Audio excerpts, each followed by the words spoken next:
공개 클리닉 웰 박민설입니다. 3월이 되면요, 왠지 좀 새롭게 설레는 그런 분들 많으시죠. 우리 처음으로 학교 가는 학생들은 새 짝꿍은 누구일까 그런 기대들도 그렇지. 있을 거고요. 또 봄에 결혼 많이 하잖아요. 결혼하는 분들은 동반자에 대한 새로 펼쳐질 삶에 대한 기대감도 있을 거고요. 우리가 뭐 이럴 때 궁합이 잘 맞다 이런 표현 또 쓰지 않습니까? 근데 음식도 궁합이 있다는 사실 우리 시청자 여러분들, 우리 패널분들 아셨는지 모르겠어요. 흔히 위 건강에 좋다고 알려진 이 양배추는요, 갑상선 저하증이 있는 분에게는 해가 될 수 있다고도 하고, 또 커피를 다들 좋아하시죠? 네. 커피 마실 때도 비타민 B, C나 철분제를 같이 먹으면 이 영양소들의 흡수 효과가 떨어진다고 합니다. 사람끼리도 잘 맞는 궁합이 있듯이 먹는 음식과 약과 내 몸 잘 맞는지 이런 궁합도 참 중요한 것 같아요. 야, 이 봄이라고 말이지요. 이게 결혼 이야기하고 약 이야기하는데 결혼 이야기는 캄캄한 거 근데 약 이야기가 와서 싹 들어올지 모르겠네.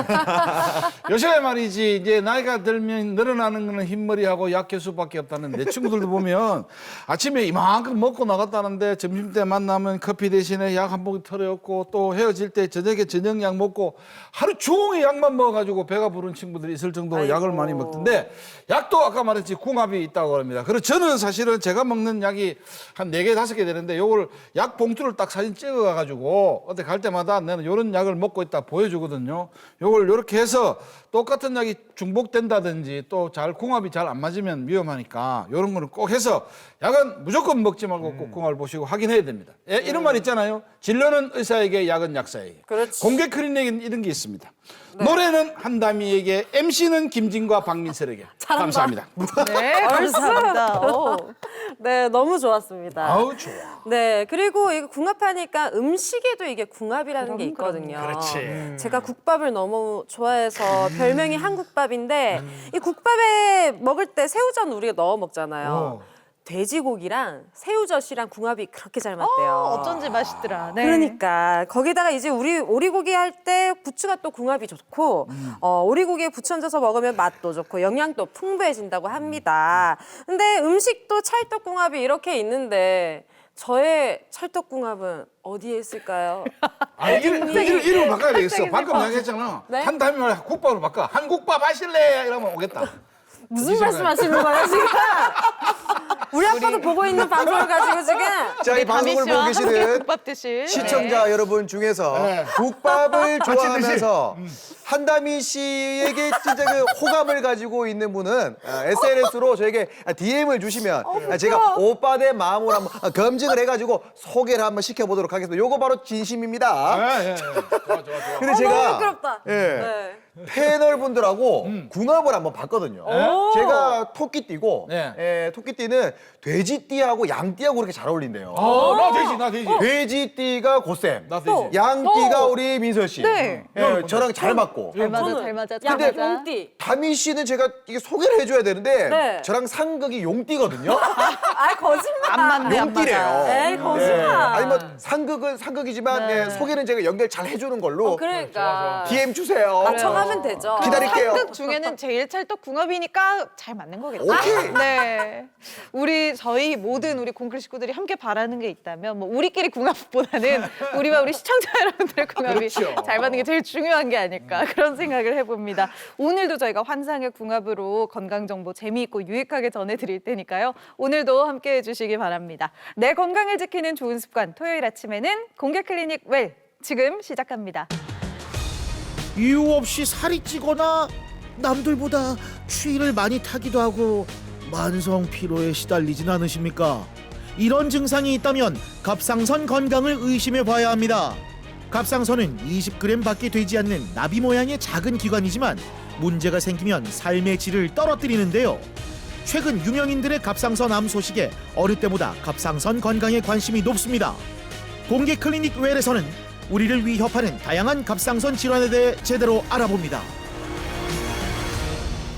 네, 주변에서 참 많이 들리는 만큼 최근 관심도 참 높습니다. 이 갑상선에 대해서, 갑상선 질환에 대해서 제대로 알아보는 시간 오늘 마련하도록 하겠습니다. 공개 클리닉 웰과 함께해 주실 주치의 선생님 모셔봅니다. 내과 전문의 이성근 원장님 어서 오십시오. 어서 오십시오. 환영합니다. 우리 몸의 호르몬을 다스려서 편안하고 건강한 삶을 지켜드리는 내과 전문의 이성근입니다. 네, 반갑습니다. 반갑습니다. 네. 갑상선. 사실 우리 뭐 갑상선은 정말 많이 들어봤습니다. 그리고 갑상선이 여기 어디쯤 있다는 거는 알거든요. 네. 여기 뭐, 야, 갑상선 부은 거 아니야? 만져지는 것 같아. 이렇게 얘기하는 지인들도 있던데, 이게 만져질 정도면은 사실 문제가 있는 거겠죠? 네, 갑상선은 우리 목에 우리 볼록 튀어나오는 여기? 올 때 뭐 사건. 그렇죠. 사과 거기보다 걸리고. 조금 사가 걸렸다는 부분 아래에 그 쇄골 위에 한 조그만하게 위치하게 되는데 우리가 손가락 한 2마디 정도의 크기를 가지고 있습니다. 이것이 이제 이상이 생겼을 때 커지거나 만져질 수 있습니다. 자, 그럼 대체 갑상선 이게 29g밖에 안 된다고 이야기하는데, 내가 진짜 몸무게가 세 개거든요. 그럼 29g 올라갔네. 29g 100kg 중에 20g이라면 몇 분의 몇인 거야, 이게. 머리카락 무게 아니에요? 요만한 건데 왜 요게 문제가 생겼다고 해서 이렇게 이 큰 덩치에 이런 몸들도 이게 이게 왜 오는 겁니까 이게? 얼마나 역할을 하길래? 이게 호르몬의 이제 굉장히 마법이죠. 각 호르몬 기관은 어떤 경우에는 1g도 안 되는 호르몬 기관들이 있습니다. 그렇지만은 그 호르몬이 나와서 하는 역할은 굉장히 강력합니다. 그 중에서 갑상선 호르몬은 우리 몸의 에너지 대사를 관장하게 되는데요. 몸을 따뜻하게 하고 심장을 뛰게 만들고 우리 몸을 살아가게 하는 아주 필수적인 호르몬을 만드는 기관입니다. 엄청 중요하네요. 네, 중요하죠. 이게 또 뭐 많고 적고도 뭐 문제가 있습니까? 갑상선 호르몬이 이제 많아지면은 우리가 그것을 항진증이라고 그러고, 항진증. 네, 그리고 적게 분비되면 이것을 갑상선 기능 저하증이라고 이야기하고 있습니다. 그것도 이름이 다 있구나. 그러면 지금 말씀하시는 뭐 항진증, 저하증이 대표적인 증상으로 알 수 있을 것 같은데 아무래도 환자분들 또 그런 증상으로 오시는 분들이 많으신 건가요? 네, 갑상선 이제 질병을 우리가 나누어 볼 때 모양이 이상하다, 네. 형태가 이상하다 하는 것으로 나눌 수가 있고 또 하나는 이제 피 속에 호르몬이 많다 적다 하는 기능 이상으로 나눌 수가 있습니다. 이게 조금 다르죠. 그래서 형태 이상은 우리가 이제 초음파나 CT 같은 것으로 이제 형태를 구분하게 되는 거고요.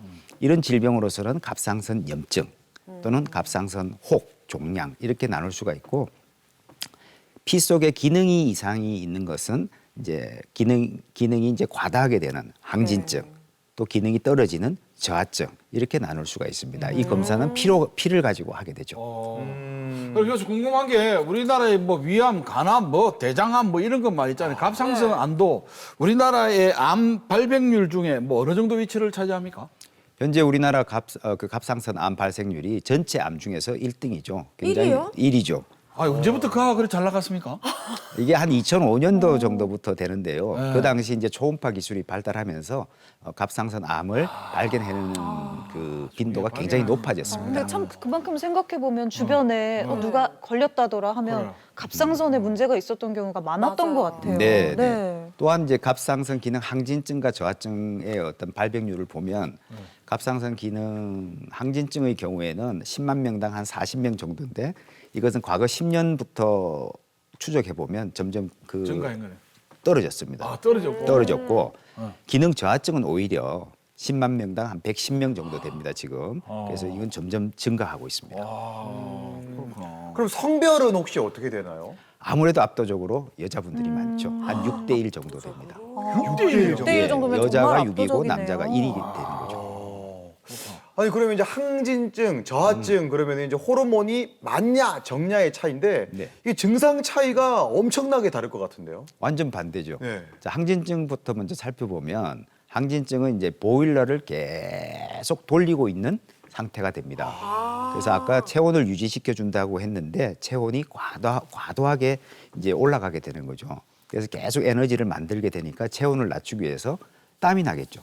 땀이 나고 또 많이 이제 올리니까 심장이 두근두근 하게 되고요. 또한 이제 이 심장이 두근두근 하다 보면 심방세동이라고 해서 네. 우리가 이제 부정맥이 나타나고요. 이것이 만약에 오랫동안 지속될 때는 뼈하고 근골계에 여기에 영향을 미쳐서 골다공증, 근육 약화 이런 게 올 수도 있고요. 또 눈에 이제 영향을 미치면은 안구 돌출이라든지 이런 것을 만들 수가 있습니다. 이게 항진증에 대한 우리 증상이었고요. 저하증의 경우에는 보일러가 이제 꺼져가는 거죠. 몸이 굉장히 피곤하겠죠. 또 약간 우울해지고 또 이제 여자분들이 싫어하는 세 가지 네. 머리카락 빠지고 빠지고. 그다음에 피부가 거칠어지고 그다음에 물만 먹어도 살이 찌게 되죠. 아, 우리 살이 찌네요. 네, 살이 나른가? 찌게 되죠. 이게 기능 저하증의 증상입니다. 물만 먹어도 살이 찐 거 확실합니까? 뭘 물처럼 계속 마신 건 아닐까? 물이 아니잖아요. 도수가 있는 물이잖아요. 착각했다. 물이 찬 줄. 여보세요, 내가 오늘 이상형한테 DM 달라고 했잖아요. 오늘 이런 이야기 괜히 금지. 그 물 이야기 편집해 주세요. 아, 괜히 그 물 이야기 했다. 도수가 있는데. 건강해야 됩니다. 맞아요, 맞아요. 그럼요. 자, 그렇다면 원장님, 갑상선 항진증, 저하증 이렇게 계속 얘기를 해보고 있는데 네. 그 중에 뭐가 더 위험한 건가요? 네. 두 질환 다 이제 어떤 생명을 위협하는 그런 질병들은 아닙니다만 갑상선 항진증의 경우 이것을 방치하고 오랫동안 낫지 않을 경우에는 심장이 커집니다. 아, 보일러가 때리니까 심장이 굉장히 커지고 이건 치료가 안 되는 이제 심부전이 오게 되고요. 어머머, 신부전으로까지 이어질 수 있군요. 네, 그렇습니다. 그리고 이제 근골격계에는 아까 말씀드린 대로 골다공증이 오게 되죠. 그렇기 때문에 갑상선 기능 항진증을 앓을래 아니면은 저하증을 앓겠습니까?라고 극단적으로 묻는다면 네. 저는 저하증을 차라리. 차라리 왜요? 저하증을 선택할 거예요. 저하증 그 완치가 가능하네. 약은 평생 먹어야 됩니다. 아이고. 네. 90%가 평생 약을 먹게 되는데 약만 먹으면 정상적인 생활을 하고 또 하늘에서 받은 수명대로 살 수가 있습니다. 그렇군요. 그래도 이게 항진증의 경우에는 심해지면 무서운 신부전 같은 합병증을 동반하기도 하고 저하증의 경우에도 거의 평생 약을 먹어야 한다고 하니까 어쨌든 쉽게 볼 질환만은 아닌 것 같다는 생각이 듭니다. 자, 병원에 또 갑상선으로 치료받는 분들 참 많을 텐데요. 영상으로 어떤 분들이 계신지 한번 보도록 하겠습니다. 자, 여기가 병원이고요. 이번에는 갑상선 항진증을 앓고 있는 분을 먼저 보도록 하겠습니다. 자, 오늘 피검사 결과가 나왔는데요. 이게 이제 저번 1월 달에 검사했을 때는 이제 갑상선 기능이 굉장히 정상으로 나왔거든요. 자, 그럼 1월 3일부터 해가지고 2월 8일 최근에 무슨 일이 있으셨습니까? 잠을 못 잤어요. 아, 잠을. 저희들이 이제 갑상선 치료를 해보면 3교대 하시는 분들, 뭐 소방공무원이라든지 간호사라든지 잘 낫지가 않고 재발을 잘합니다. 아, 이 생활 습관도 아주 중요하네. 근데 왜 눈을 이렇게 보시죠?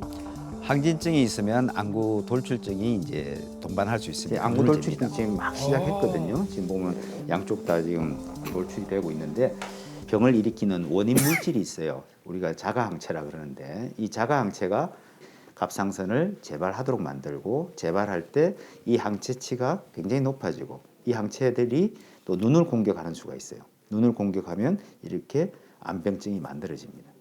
이번에 재발할 때 뭐 몸에 변화가 있습니까? 체중이 줄었어요. 체중이 줄었죠. 지금 보시면 목이 많이 이제 나오게 되잖아요. 목이 많이 나온다든지 안병증이 있으신 분들은 이 갑상선 재발을 잘해요. 그렇기 때문에 다 나았다고 우리가 다시 생활이 불규칙해지면 다시 재발할 수 있으니까 갑상선 약을 유지요법이라 해가지고 오랫동안 먹는 것도 한 방법이 되고 다음에는 수술이나 아니면 동위원소 치료로 갑상선을 완전히 좀 제거하는 것도 한 방법이 되겠습니다. 수술하게 된다면 눈이랑 목이랑 정상적으로 돌아오나요? 수술을 하게 되면 전체 항체치가 떨어지기 때문에 눈이 여기서 유지되든지 아니면 조금 더 좋아질 수가 있습니다. 네, 잘 고민하셔서 현명한 선택하시길 바랄게요. 이분은 갑상선을 초음파로 보시는 것 같네요. 어떤 사연이 있을까요? 그때 당시에 되게 몸이 무거웠어요. 그러니까 땅에서 나를 막 끌어당기는 것처럼 제가 늘 표현을 하는데 제 지하 40층에 사는 느낌이 있어요. 이분이 그럼 계속 저하증이신가 이렇게 보죠. 그러네요. 약은 잘 드셨죠? 네. 예. 약을 드시고는 지금 현재 정상 갑상선 기능을 유지하고 있습니다. 네. 오늘 이제 갑상선 초음파를 했는데요. 갑상선 초음파에서는 뭐 크게 나쁜 혹이나 이런 건 안 보이는데 전반적으로 갑상선에 염증이 와 있어가지고 갑상선이 이제 호르몬을 충분히 못 만들어내서 우리가 이제 외부에서 이제 갑상선 호르몬을 이제 주게 됩니다. 자, 이게 이제 갑상선 호르몬이 들어가고 나니까 몸이 조금 편해지셨죠? 네. 사람이 너무너무 무기력한 게 너무너무 싫었거든요. 사실은 네. 뭐 청소기 밀다가도 막 던져버리고 누워 있어야 되고 이런 상황들이 너무너무 이제 슬펐는데 네. 요즘은 이제 청소기 다 밀고 앉아서 쉴 수 있어서 그게 너무 좋습니다. 이제 몸에 에너지가 조금 올라온다, 그죠? 예. 진짜 아파트에서 뛰어내리고 싶더라고요. 아이고, 너무 힘들어가지고. 얼마나 이제 무기력하고 저하증이 올 때 힘들면. 약간의 우울증이 동반되기도 하고요. 저하증이 오면 이제 뭐 의욕도 없고요. 쉽게 피곤하고 우울증까지 올 수 있다고 하니까 제대로 치료하셔야 되겠습니다. 그래도 좋아지셨다니까 선생님, 다행이에요. 이 저하증이 오니까 살이 너무 많이 쪄요. 그렇죠.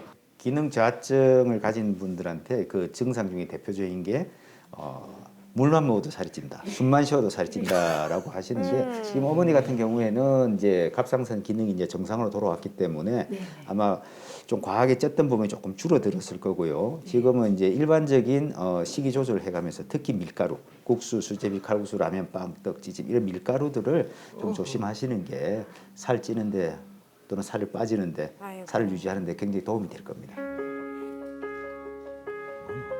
가족에 대한 시선이 바뀌었어요. 그전에는 그러니까 만사가 다 귀찮으니까 누가 와서 나한테 말 거는 것조차도 싫었었어요. 솔직히 뭐 대인기피증 비슷하게 막 생기고 이러더라고요. 근데 요즘은 그냥 사람들하고 만나서 차 마시고 얘기하고 이런 시간들이 좀 행복해요.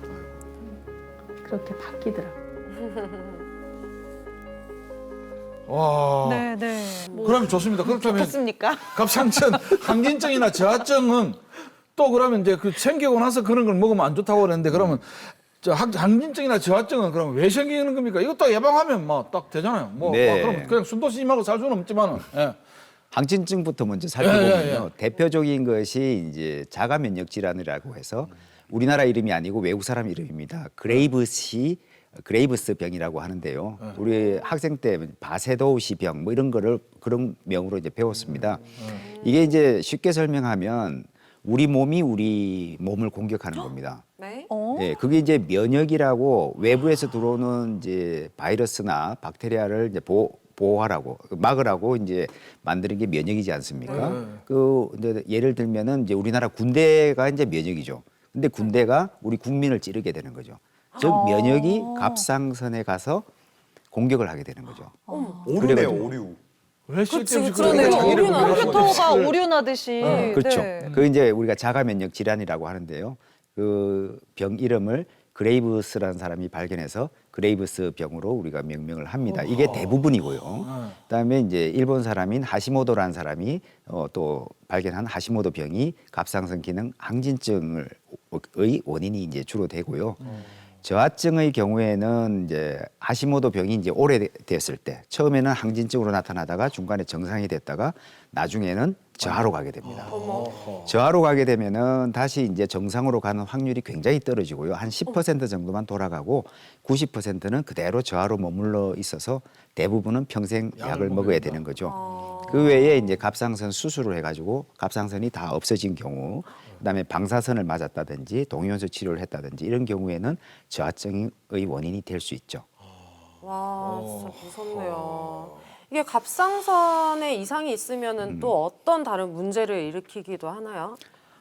항진증의 경우에는 심장에 문제를 일으키는데 첫 번째는 이제 심방세동이라고 해서 네. 부정맥을 일으킬 수 있습니다. 이게 한 보통 사람보다 한 7배 정도 위험한데요. 심방세동이 오게 되면은 거기에 혈전이 생겨서 뇌졸중이나 심장에 문제를 줄 수가 있죠. 그 외에 이제 갑상선 항진증이 지속됐을 때는 근골격계에 이상을 만들어서 근육이 약하게 되고 그다음에 골다공증을 일으키게 되고요. 저하증의 경우에는 마음이 좀 우울하게 됩니다. 그래서 우울증이 동반되기도 하고요. 보통 사람보다 한 10배 정도 우울증이 올 수가 있습니다. 또 오랫동안 지속될 때는 비만이 오고 그다음에 아까 말씀드린 탈모, 이런 게 동반될 수가 있습니다. 그럼 항진증 같은 경우에는 호르몬이 과한 거잖아요. 네. 이럴 때는 약물 치료를 당연히 해야 되겠지만 그 이외에 또 다른 뭐 드라마틱한 효과를 내는 치료 같은 게 따로 있나요? 갑상선 질환이 이제 항진증이 있을 때 치료 방법이 이제 약물로 하는 것이 대표적인 거고, 그다음에 이제 동위원소 치료라고 해서 동위원소를 가지고 한 잔 마시면 되는 치료가 있습니다. 또 그걸로 안 될 때는 결국 수술로 제거하는 방법이 있게 되는데요. 이게 나라마다 조금씩 그 선호도가 틀립니다. 우리나라와 동양권에서는 이 방사선에 대해서는 이제 아주 공포가 있기 때문에 약물 치료가 우선이고요. 그다음 수술, 동위원소 치료 이렇게 보통 자리매김을 하게 되는데 약물을 한 70% 이상 약물 치료를 하게 됩니다. 또 근데 서양의 경우, 특히 미국 같은 경우에는 의료 접근성이 안 좋기 때문에 오자마자 바로 방사선 치료를 제일 먼저 합니다. 그래서 이제 어떤 문화의 차이에 따라서 각 치료법이 선호도가 좀 다릅니다. 아니 근데 그 갑상선이 20g도 안 되는 그 갑상선이 열도 내리고 오르고 다 중요하다 했는데 이걸 수술해 이게 많이 없으면 네. 그럼 몸에 어떤 온도나 이런 걸 할 수 없는데 없으면 안 되는 기능이잖아요. 네, 다 제거하고 나서 네. 호르몬이 떨어져 있지 않습니까? 네. 이 호르몬을 약 100년 전에 벌써 만들어 놨어요. 에? 그래서 이 호르몬, 갑상선 호르몬이 만들어진 지가 100년 됐는데요. 우리가 흔히 먹는 약 중에 역사를 100년 정도 가지고 있는 약이 잘 없습니다. 그래서 그만큼 오래 썼고 안전하고 정확한 약입니다. 아 그럼 그거 없으면 그걸 투여하면 되는 거예요? 그렇습니다. 그 호르몬이 계속 우리가 생성되는 자연산 호르몬하고 같은 역할을 해줘서 수명에는 크게 지장을 안 줄 정도로 치료가 잘 되고 있습니다. 아, 그 페니실린인가 뭐 마이싱상 이런 것처럼 치료약이- 그렇게 오래된 네. 치료약인 모이네요. 네. 100년 정도 나왔다는 거는 사실 그 전에 발견도 좀 일찍 됐다는 건가요? 어떻게 그 발견한 건데 그거? 의학사를 보면 네. 중국 쪽에서 벌써 2000년 전에 이렇게 이제 이유 없이 뚱뚱해지는 그리고 저하증이구나, 무기력해지는 그 사람은. 그때 네. 문헌을 보면 아마 저하증이었을 것이다라고 저희들이 추측할 수 있는데 그때 양이나 소의 갑상선을 태워서 갈아서 먹었다 하는 기록이 있습니다. 그러니까 이런 어떤 시도들은 꽤 오래 시도가 되었습니다. 그 옛날에 그걸 어떻게 알았을까? 그러니까. 참 하긴. 신기하네요. 가만히 그 옛날에 풀만 먹었는데 살이 뚝뚝 찌으니까 네. 한번 알아보고 싶긴 했겠다. 네네. 또 우리 옛날에 빈혈, 네. 어지러움증이 있을 때 이제 뭐 생강 같은 걸 먹는다든지. 소의 네. 이제 지라를 먹는다든지 네. 이제 피를 이제 섭취했던 네. 그런 기록도 있지 않습니까? 그렇네요. 선지국도 네. 제가 좋아하고. 그러면 원장님 이렇게 방금 말씀하신 것처럼 기능 저하증이 있을 경우 지금은 또 이제 2023년이니까 요 호르몬제만 좀 꾸준히 먹는다면 큰 문제는 없을까요? 네, 저하증의 치료의 일원칙은 이 호르몬제, 갑상선 호르몬제를 계속 꾸준히 매일 먹어야 됩니다. 그리고 이제 피 검사를 해가지고 이것이 이제 정확한 수치가 들어갈 수 있도록 용량을 맞춰줘야 됩니다. 그리고 갑상선 호르몬제를 보시면 종류가 한 10가지 정도 될 정도로 그 단계별로 이래야 되는. 촘촘히 이제 그 먹을 수 있도록 해놨습니다.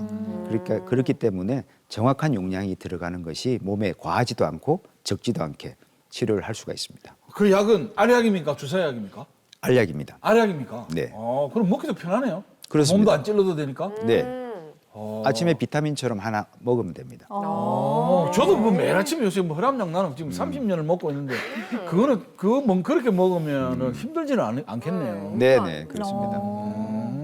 그래요. 아유 다행인 게 하나 있네. 그래도. 맞아. 생각보다 많은 분들이 갑상선 질환으로 고생하신다고 해가지고 걱정을 했는데 또 다행히 저하증 같은 경우에는 상대적으로 좀 간단한 방법으로 관리가 된다고 하니까 다행이네요. 네. 네, 좋습니다. 자, 이번에는 그럼 갑상선의 건강에 대해서 얼마나 또 잘못 알고 있는지 제대로 체크를 해봐야겠죠. 팩트체크 시간이 돌아왔습니다. 자, 오늘도 집중하세요. 항상 방심할 때 틀리기 쉬운 거 아시죠? 네. 자, 첫 번째 팩트체크부터 들어가 보겠습니다. 첫 번째입니다. 갑상선 기능 저하증이 있으면 여자분들의 경우 임신이 어렵다. 어렵다. 네. 자, 가. 하나, 둘, 서이. 나 이걸 하려. 뭐야? 왜냐면 또 왜요? 네. 저하증이라고 이야기 들었을 때 살이 비대하게 찌고 네. 우울증에 가까운 이런 부분들이 있으면 그다음에 영양소 자체를 가지고 있는 게 있으면 아이한테도 내가 볼 때는 그렇게 도움이 안 돼. 아, 그래서 이거는 임신을 임신이 어렵기도 하지만 할 필요도 없을 것 같아. 하는 것도 위험하고. 그래서 먼저 건강 관리를 좀 하고. 네, 그래 해야 될 것 같습니다. 저는 친구 얘기를 잠깐 꺼내자면 친구의 친구가 네. 임신이 잘 안 된다고 해가지고 그때 이렇게 한참 있다가 들었는데 갑상선에 문제가 있다고 하더라고요. 그래서 그것도 영향이 있어서 임신이 좀 힘들지 않았나 이런 생각이 들어서 저도 고쌤이랑 똑같은 요건 생각을 합니다. 그럼 정답인데. 두 분의 일단 말을 받고요. 일단 갑상선 저하증 아까 이야기 들었지 않습니까? 네. 이게 굉장히 의욕도 없고 짜증나고 우울하거든요. 그렇지. 그런데 어떻게 사랑을 할 기가 어렵죠.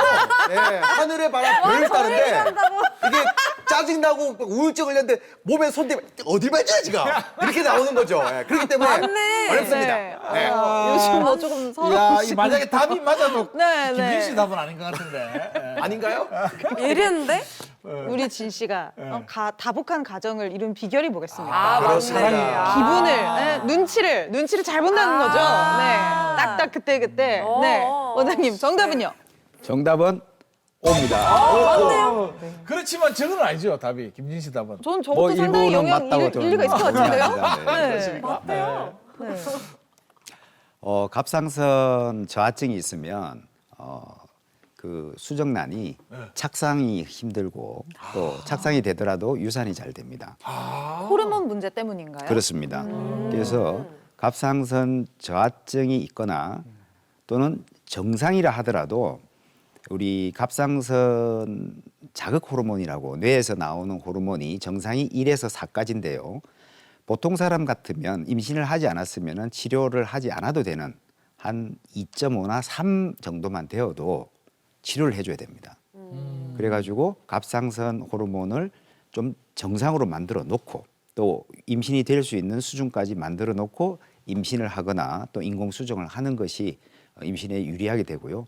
또 기능 저하증 상태에서 혹시 임신이 됐다 하더라도 만약에 이걸 치료를 하지 않으면 태어나는 아기가 산수를 또는 수학을 좀 잘 못할 정도로 지능이 좀 떨어지게 됩니다. 유전이 되는 거예요. 실제로 그런 네. 영향까지 있군요. 이제 그렇구나. 임신 24주까지는 엄마가 주는 갑상선 호르몬을 가지고 살아가기 때문에 24주가 지나야 자기가 만드는 갑상선 가지고 살게 됩니다. 그 전까지는 이제 이게 신경계 발달을 하게 되는데요. 아무래도 어머니 호르몬이 부족하게 되면 이 신경계 발달이 더딜 수가 있습니다. 네. 부부 사이 임신이 안 됐을 경우에는 요 갑상선 저하증도 의심해 볼 수도 있는 거네요, 오히려 또. 네, 난임 클리닉에서는 이 검사가 필수로 들어가 있습니다. 아, 진짜요? 네. 맞아. 요즘 뭐 산전 검사 뭐 이런 것도 하고 사실 엽산 같은 것만 해도 꼭 챙겨 먹곤 하잖아요. 맞아요. 네, 그 전에 진짜 엄마 아빠들의 예비 엄마 아빠들의 건강 관리가 먼저일 것 같아요. 자, 두 번째 팩트 체크 들어가 보겠습니다. 갑상선 기능 항진증이 있을 때 목과 눈이 튀어나오는 경우가 있죠. 증상 중에 이런 증상이 있다면 재발을 잘 한다. 하여튼 나는 그러면 목과 눈이 튀어나오지 않는 항진증의 증상도 있다는 거죠? 그렇죠. 눈이 이제 튀어나오는 안구돌출증은 한 15% 정도에서 네. 동반되니까 한 85%는 안구 돌출이 없는 상태로 항진증 증상을 네. 나타낼 수 있습니다. 아무튼 그런 증상들이 있으면 재발을 더 재발을 잘할 수도 재발을 있다. 잘한다. 자, 하나, 둘, 셋. 아니요, 저는 굳이 이야기 그럴 것 같지는 않아요. 이게 뭐 15%라고 하지만 약간 심할 때 그럴 것 같고 치료를 계속 잘 받게 되면 관리만 잘하면 뭐 다시 뭐 재발할 것 같지는 않습니다. 네. 좀 애매하네. 저하증의 경우에는 평생 약을 먹어야 된다고 하셨고 항진증은 살이 빠지고 안돼 이게 만약에 눈이 튀어나오고 이러면 이런 부분들이나 목과 이런 게 있으면 이런 상태를 완전히 제거하지면 안 될 것 같아서 저는 재발한다고 하겠습니다. 완전히 제거하지면 안 된다. 재발한다. 근데 진짜 목하고 눈이 튀어나왔다고 해서 또 항진증이 아닌 경우도 있을 것이고 분명히 살아가면서 그 뭐 증상만 가지고는 제발 뭐 될 거다 안 될 거다 이렇게 유무를 따지기에는 조금 애매하지 않나 이런 생각을 드네요. 증상만 가지고는 네네네. 아무래도 이 목과 눈이 튀어나오는 게 가장 눈으로 식별하기 좋은 증상들이니까 그렇죠, 그렇죠. 이런 말이 생긴 게 아닌가 이런 생각도 좀 드는데요. 원장님 정답은요? 정답은 O입니다. 아, 실제로 그러면은 세상을 오래 살아보라니까네. 그래서 이제 갑상선 환자가 처음 왔을 때 또는 치료 중에 목이 커진다든지 안구 돌출, 눈이 커지게 되면은 재발을 잘 합니다. 그렇기 때문에 이런 분들은 갑상선이 다 낫는다 하더라도 계속 약을 아주 저용량으로 유지요법을 한다든지 또 약을 끊더라도 자주 검사를 해서 재발을 하는지를 꼭 체크를 해봐야 됩니다. 그래 아까 VCR에도 그랬잖아. 1월 3일까지는 괜찮으셨는데 그때부터 엄마까지는 안 좋으신데 뭐 하셨습니까? 이러니까 잠은 못 잤다고 했잖아. 이건 좀 잘 들고 좀 선생님 말씀하시 좀 잘 들어봐. 이 사람들 젊은 사람들이 그 갑상선에 이렇게 걸리면 될 것 같아. 두 번 맞추면 이거 여기 귀에서 피 나겠어요. 두 번 다 맞췄잖아 그래 지금. 잘 맞추시네. 마지막 잘해. 할 말이 없네. 네. 혹시 뭐 갑상선이 건강한 사람은 목소리도 크고 뭐 좀 그럴 수도 있을까요? 네, 좀 괄괄하시죠. 네, 정말 갑상선이 너무 건강해요. 또 항진증이 있는 경우에는 네. 주변 사람들한테 상처를 많이 주죠. 이제 눈이 조금 튀어나오신 것 같기도 하고. 항진증이 있으면 아까 성격이 좀 급해집니다. 갈 수도 있고. 우욱하죠. 네, 그래서 이제 과거에 참을성이 만약에 100이 있었으면 네. 그 항진증이 걸리면 한 30 정도에도 화를 내게 됩니다. 어머. 이게 화를 참는 역치가 굉장히 낮아지게 되죠. 그래서 주로 이제 주변에 있는 부인, 아들, 뭐 옆집 아저씨 뭐 이런 분들한테 이제 성질이라 그럴까요? 네네. 화를 많이 내게 되죠. 그리고 이제 이 치료가 되고 나면은 다시 원래 사람대로 돌아가요. 그러면 저는 황진증 아닙니다. 저는 옛날에도 100이었고 지금은 저는 아닙니다. 그냥 늘 급하셨거든요. 네, 네. 늘 걸걸하시고 한결같으세요. 네, 네. 네. 알겠습니다. 마지막 팩트 체크 들어가 볼게요. 자, 갑상선 암은 이 말 정말 많이 들어본 것 같아요. 착한 암이다. 착한 암이라 수술만 하면 평생 완치된다. 평생 완치. 자, 하나, 둘, 셋. 뭐야? 이건 뭐 볼 것도 없습니다. 왜요? 아니 저는 얼마 전에 TV에 어떤 연예인 분께서 갑상선 암을 수술을 했더라고요. 근데 거기서도 착한 암 하는 거 보니까 아무래도 이게 완치율이 높아서 착한 암 이렇게 생각하는 게 아닐까. 전 그렇게 생각이 들어서 오라고 했어요. 세상에 나쁜데 착한 게 어디 있습니까? 착분 놈이 어디 있습니까 도대체? 착한 놈 있을 수도 있지. 나쁜 건 그냥 나쁜 거예요. 끝까지 뿌리를 뽑아가지고 재발하면 또 찾아내고 추적 관찰을 해가지고 결국 뿌리를 뽑아야 되는 거기 때문에 완치는 없다고 봅니다. 진정 좀 눈에 하세요. 광기가 설레네. 야, 저 양반이 저 황진증 아니야? 그러니까 얼면 그냥 발본 세원하겠다. 열이 좀 올라오는데. 정답 한번 들어보시죠. 원장님 정답은요? 오면 정답은 난리 났다. X입니다. 나 오늘부터 공부해야지. 내과 시험 공부해야 돼. 인정합니다. 네, 갑상선 암은 착한 암이기 때문에 네. 한 대다수, 적어도 90% 이상은 큰 문제 없이 평생을 살 수가 있습니다. 평생을 사는 거지. 그렇지만 일부에서는 굉장히 공격적이고 또 수명을 단축시킬 정도로 저희들을 의사들을 어렵게 만들고 환자들을 힘들게 하는 암들이 있습니다. 드물지만은요. 그리고 이제 갑상선 수술을 할 때 이미 조금씩 눈에 보이지 않게 전이가 있었던 것을 우리가 이제 만져지지도 않고 그다음에 사진에도 나오지 않는 경우에는 그대로 둘 수밖에 없는 경우입니다. 이게 한 10년 또는 20년 뒤에 나타나는 경우도 있습니다. 보통 암들은 5년이 지나면 완전히 완치됐습니다라는 판정을 받을 수 있지만 갑상선 암의 경우에는 10년, 20년 뒤에도 다시 재발이 있을 수 있기 때문에 꾸준히 약을 먹고 또 검사를 하셔야 합니다. 네, 알겠습니다. 자, 갑상선 건강에 대해서 이렇게 팩트 체크를 해봤습니다. 참 뭐 착한 암이네 또 다들 뭐 이런 거 정도는 있다더라 해도 역시 우리가 좀 항상 경계를 해야 하고 주의를 해야 할 것 같아요. 팩트 체크 여기까지 하겠습니다.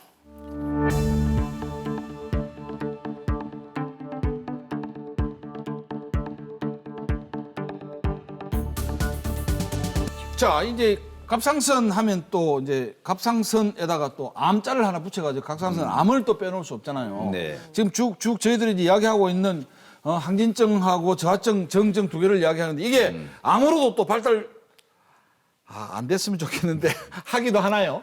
네, 없는 암을 만들진 않습니다. 이 질병들이 그렇지만 항진증이 있을 때 암이 만약에 동반되면 이 항진증이 암을 좀 빨리 키우는 경향이 있습니다. 또한 저하증이 있는 경우에는 혹의 발생, 즉 종양의 발생이 높아집니다.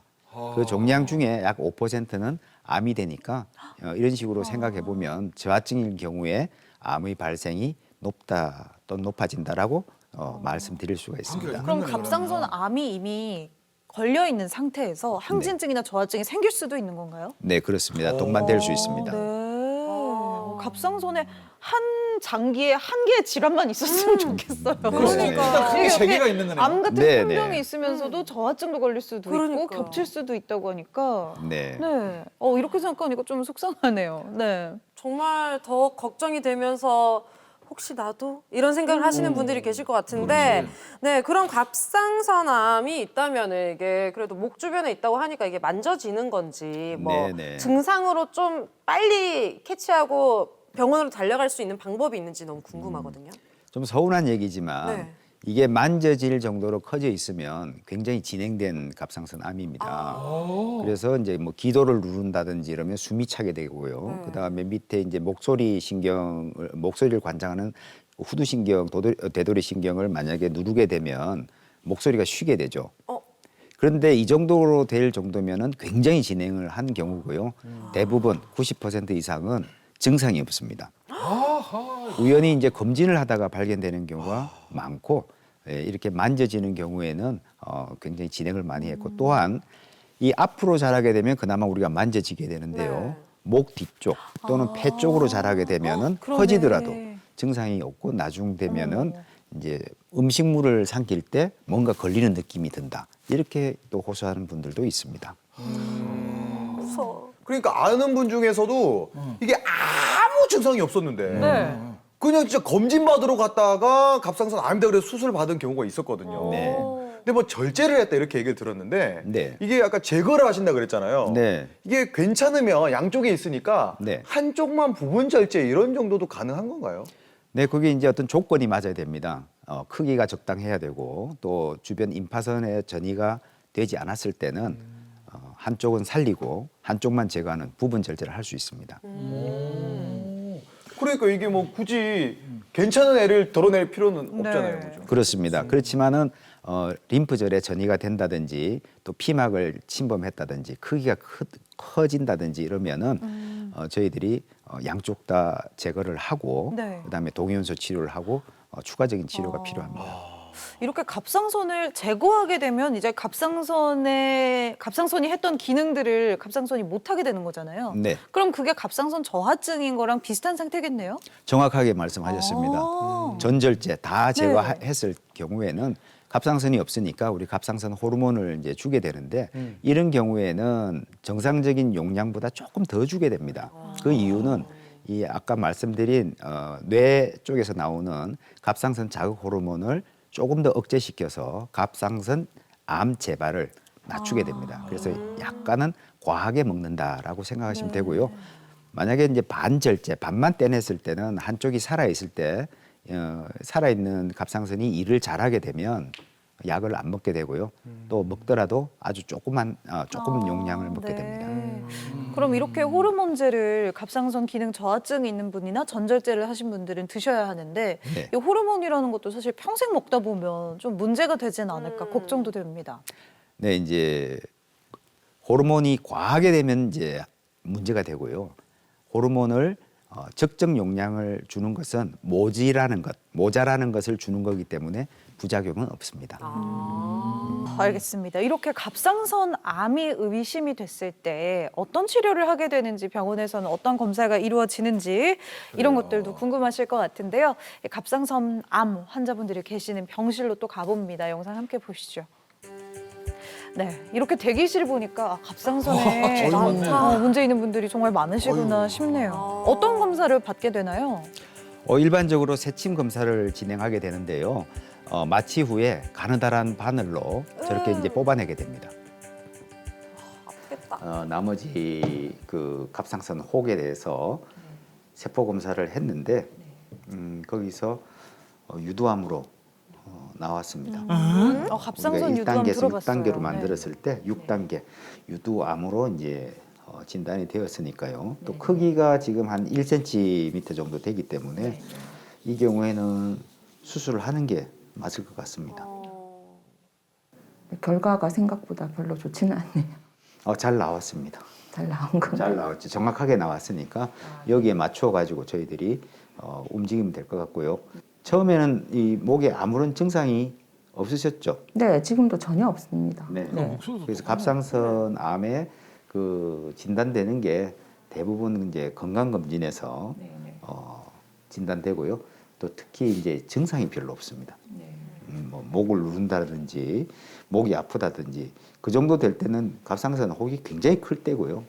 이 정도 1cm 정도 될 때는 전혀 증상이 없는 게 대부분입니다.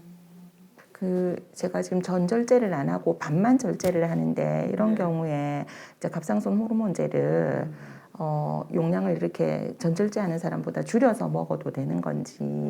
남아 있는 갑상선이 충분히 일을 해내면 안 먹을 수도 있습니다. 안 먹을 수도 있고 갑상선 호르몬 검사를 해서 결정을 하는 그렇죠. 거네요. 네. 그리고 먹더라도 전절제에 비해서는 약 용량이 작게 들어가도 됩니다. 네, 다행이네. 와, 암이라서 깜짝 놀라셨을 것 같은데 치료 잘 받고 아픈 증상은 건강했으면 없고요. 좋겠습니다. 그냥 이제 우리 2년마다 하는 건강 검진을 이제 해야 되는 이제 다 돼 가니까 잠깐 왜 피곤이 엄청 피곤한 적이 있었어요. 그 피곤이 왜 누적된 피곤처럼 한동안 바짝 그렇게 하더니 또 괜찮더라고요. 근데 이건 아예 생각을 못 했어요. 와, 이렇게 건강검진에도 발견되는 경우가 있나 봐요. 저도 올해는 꼭 받아봐야겠습니다. 오른쪽에 이제 암이 있었죠, 그죠? 예, 그래가지고 이제 갑상선을 다 떼고 나니까 이제 갑상선 다 사라지고 이 기관지하고 주변부만 남아 있습니다. 야, 수술이 잘 되셨다니까 다행이고요. 그래요. 재발 없이 이제 계속 건강하시길 바라겠습니다. 건강하세요. 건강하세요. 지금 수술하고 나서 뭐 특별하게 목에 이상 감각이라든지 특별히 불편한 거 없으십니까? 안 그래도 다 놀래더라고요. 네. 이 목소리가 변해야 되는데 왜 목소리가 그대로냐고.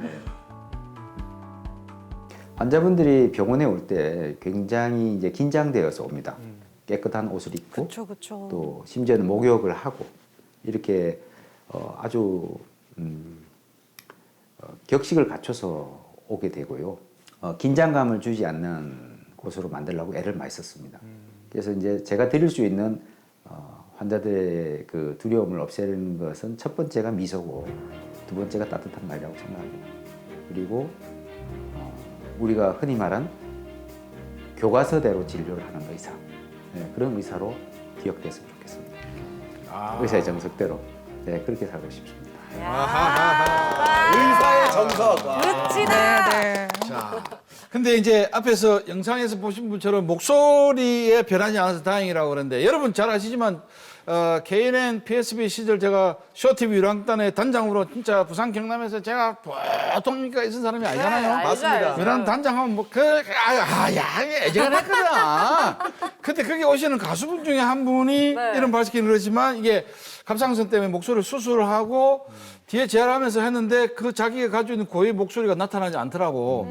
그래서 어려움을 겪는 것을 봤는데 목소리 변화와 또 하면 뭐 요즘에 모든 옷들이 사실은 목을 좀 드러내거든요. 네. 목걸이도 좀 해야 되고 이런 거니까 양복을 뭐 매일 매는 사람이 아니면 이 흉터 걱정도 많이 될 것 같은데 어떻습니까? 네.